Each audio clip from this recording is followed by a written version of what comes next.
Dama means to have self-control over disturbing situations or provoking situations.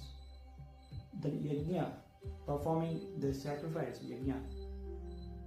Swadhyaya stapa arjavam. Swadhyaya means to undergo scriptural studies, shastric studies. Tapa means to perform austerity.